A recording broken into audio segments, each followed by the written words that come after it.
Hi, welcome everyone to another episode of Let's Talk Special Economic Zones. I'm your host, Ainsley Brown. And in today's episode, we're going to talk about micro franchising and special economic zones. Now, micro franchising, this is a potential interesting tool.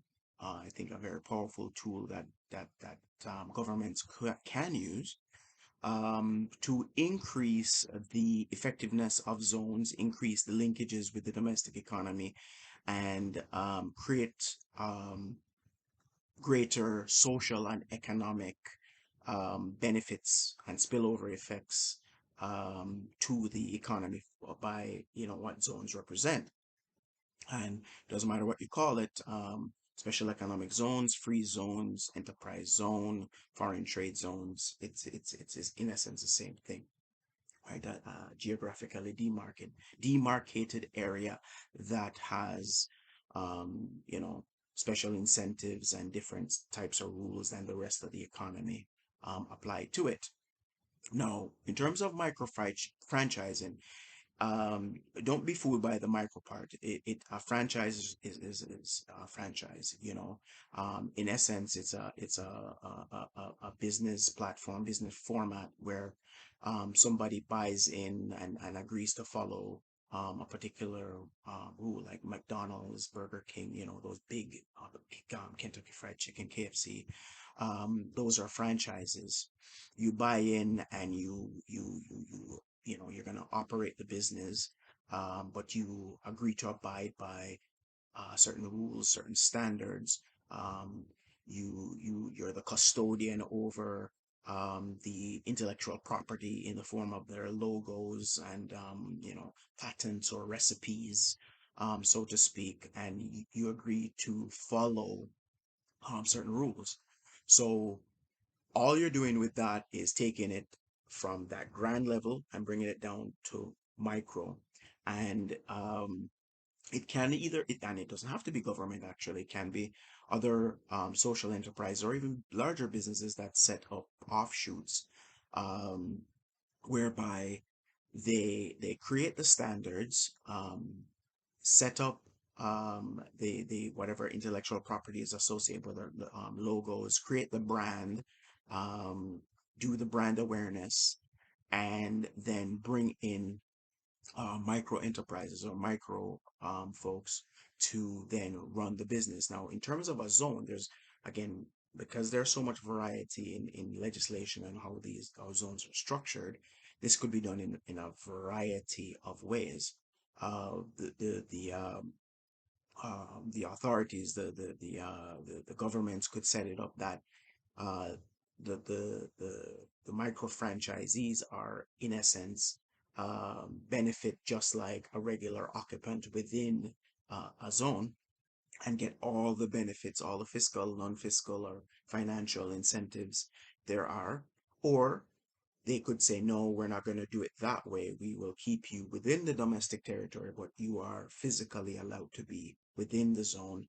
And it's a form of building out that ecosystem, and supporting that ecosystem that's a zone.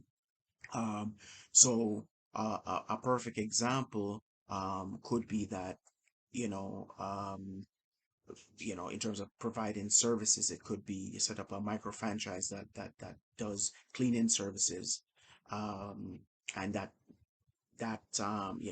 because the zone, depending on the size of it, if it's a very large zone, you could have multiple parties, multiple people doing, create having food, and they're the operating a micro franchise of that particular brand, as well as you you could do it where there's multiple zones. They operate in multiple zones across the country, right? Again, zones are so varied that it will vary across the world depending on jurisdictions and so forth.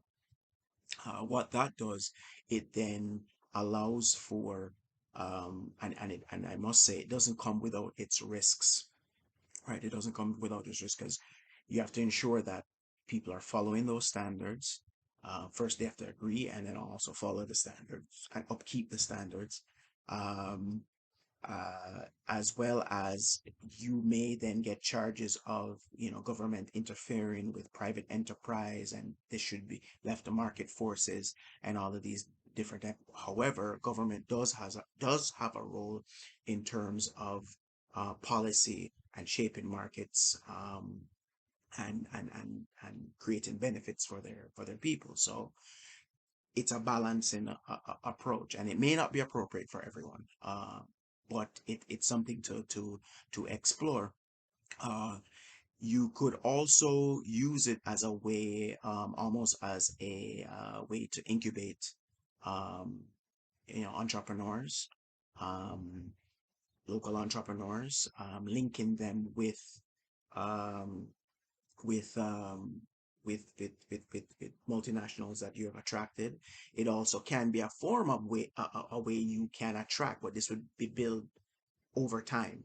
So let's say you've developed this micro franchising framework, and you have several types of micro franchises, and to the point where they could even be world renowned. They're small, but they're world renowned. um, you could have a situation whereby, um, the enterprises, multinationals, are attracted because you have the support systems ready for it to support their business when you land them and they come to the zone. So it's an interesting concept, that I think, is worth exploring. It's not without its risk, as I said, but it's a policy tool that could be leveraged to improve or increase the benefits of zone spillover effects to the wider economy. So if you like this episode, please like, share, subscribe. If you want to see me do a particular topic, just leave me a comment down below and I'll get right back to you.